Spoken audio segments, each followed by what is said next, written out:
The temples of South, East, and Southeast Asia are an important feature of Asian architecture in the AP Art History curriculum.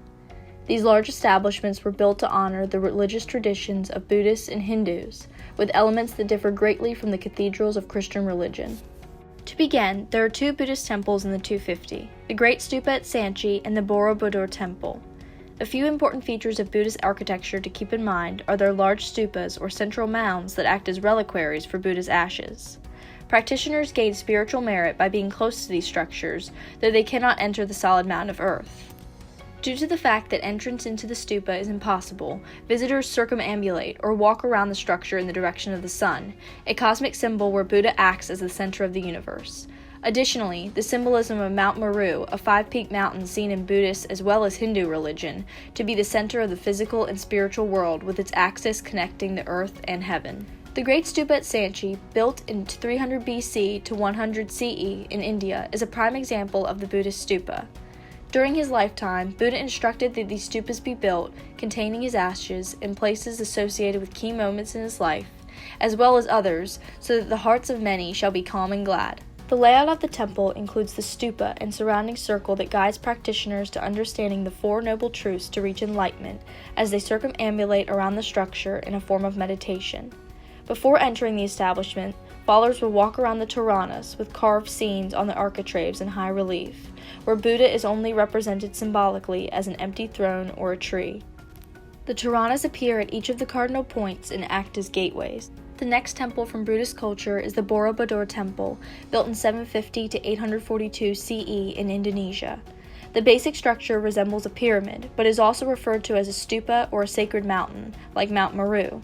Visitors also circumambulate around this temple, gradually ascending to its highest level. Relief sculptures surround the walls depicting events in Buddha's life, lessons from his teachings, and stories from his scripture. These scenes help to guide devotees toward higher states of consciousness as they meditate, symbolizing Buddha's paradoxical message of impermanence with an ever-changing narrative.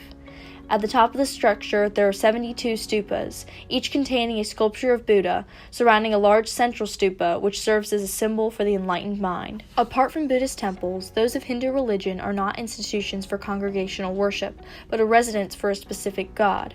For this reason, they are placed on high pedestals and surrounded by concentric gated walls. Additionally, the exterior of every building wall is covered by a frenzy of relief sculptures, crowding to cover any empty surface. This tradition is known as horror vacui, or the fear of leaving empty spaces in an artistic composition. The two examples of Hindu temples in the 250 are the Lakshmana Temple and Ankgor Wat. First is the Lakshmana Temple, built in 930 to 950 CE in India. The layout of the temple includes a base platform or plinth, mandapas, and a sikhara, or a mountain peak, which viewers can see from a distance. At the center is the Womb of the World, a small room with space only for the priest. Visitors are not permitted to enter there, but can walk around the inner ambulatory, known as the Sandhara. However, the most notable feature of this temple is most obviously its sensuous figures, displaying erotic poses and limited clothing. The figures cover every surface of the building and are not meant to be obscene, but to symbolize regeneration. Lastly, Angkor Wat, built in 800 to 1400 CE in Cambodia, is the largest religious monument in the world, with its name translating to City Temple. It is made up of a main pyramid or temple mountain, surrounded by 4 towers, again referencing the 5 peaks of Mount Meru. Keeping with the Hindu tradition, it is not a place of worship, but a home for the god Vishnu, known as the Protector, and chosen by the temple's commissioning king from the 3 principal gods of the Hindu religion. In order to depict Vishnu's influence at the temple, the walls of the establishment are narrative carvings of 8 different Hindu stories, including the notable churning of the ocean of milk, which depicts the Hindu interpretation of the creation of the universe. In the carving, gods and demons are engaged in a battle for control of the world, and Vishnu, along with the other main gods, help to secure peace on earth and the nectar or milk of immortality.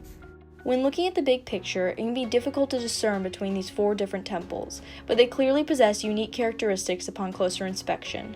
Although the theologies and location of these establishments are quite similar, they each represent a characteristic time and place in Asian history.